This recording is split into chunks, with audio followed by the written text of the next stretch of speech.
d'abord, il faut comprendre c'est quoi la logique, c'est quoi la mécanique de ce processus. Donc il s'agit il y a un angle de vue, et qu'est-ce qui se passe si on fait ça, ou ça, ou ça, on change l'angle de vue.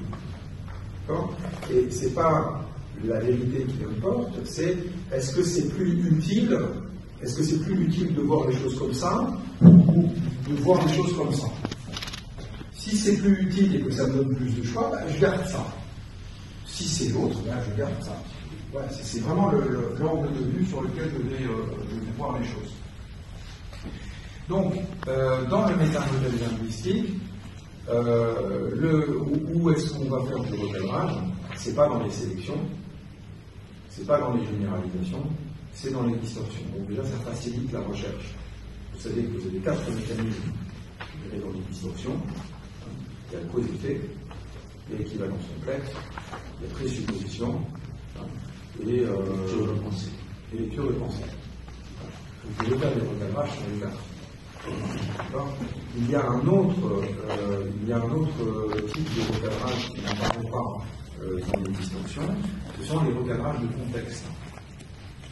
Les recadrages de contexte, c'est quand vous modifiez le contexte. C'est-à-dire qu'en fait, ça porte sur un comportement qui est qualifié de limitant par la personne. Je suis timide. Sauf qu'il n'y a pas de contexte. D'accord ? Donc il est impossible que tout comportement soit limitant tout le temps. C'est ça la présupposition, si vous voulez, du recadrage de contexte. Si vous voulez, la personne dit je suis colérique.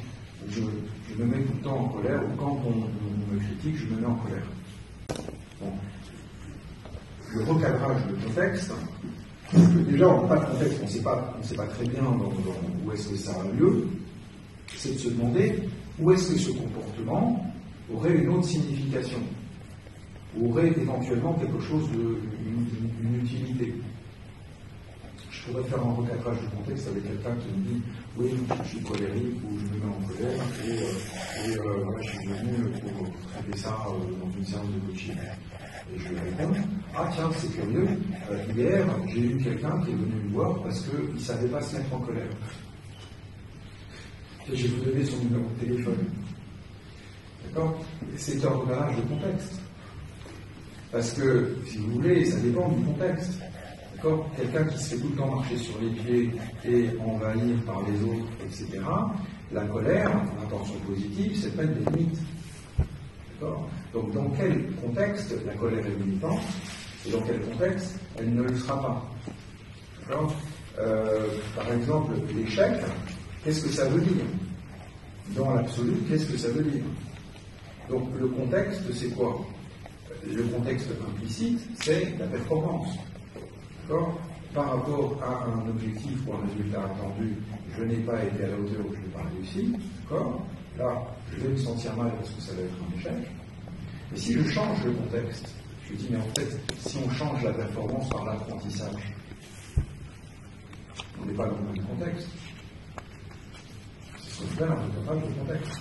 J'en ai fait des recadrages de contexte avec vous. Quand vous faites des exercices, vous faites attention de bien rater l'exercice. D'accord ? Et celui qui réussit l'exercice, il va avoir affaire à moi. Ok ? Pourquoi ? Et parce que ceux qui stressent en faisant un exercice, c'est qu'ils sont implicitement dans un cadre de performance. Ils veulent réussir l'exercice. Ce qui n'est pas le bon contexte, puisque l'exercice n'a pas cet objectif. L'objectif de l'exercice, c'est que vous fassiez de l'apprentissage.